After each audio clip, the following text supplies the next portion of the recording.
गुरुजी प्रणाम। काली जाके मु असंपूर्ण थी किंतु काली ठू आज पूरा संपूर्ण हो जाइए।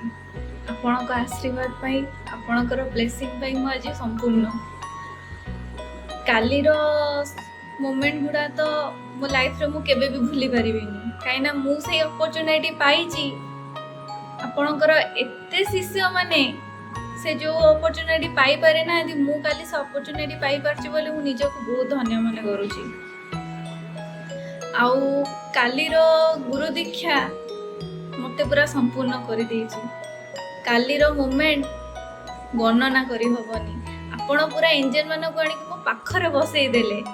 मु काली सब एंजल मान को एते बढ़िया से देखी जे से माने कर ब्लेसिंग मो एते बढ़िया से पाइची।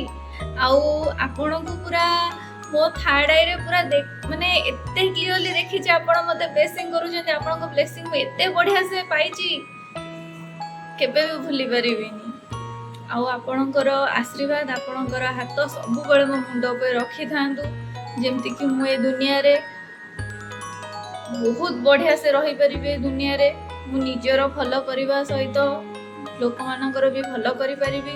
आउ एतिकी आशीर्वाद करंतु जे मु लोक माननको एई एंजल थेरापी रे आसीबा पई मोटिवेशन करि परिबे। से माने भी निज लाइफ को बदलै परिबे आपनक संस्पर्श रे आसी परिबे। आउ मु एतिकी आपनको प्रार्थना करिबे जे आपनकर हाथ सब बेले मो मुंड पे रखि थांतु।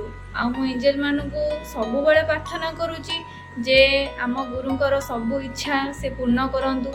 तांको सब बेले एही परी धीरे धीरे ऊपर को पहाच को चढ़ई नेउ थांतु। से आम गुरु सब बेले आम ऊपर आशीर्वाद रखि थांतु। धन्यवाद।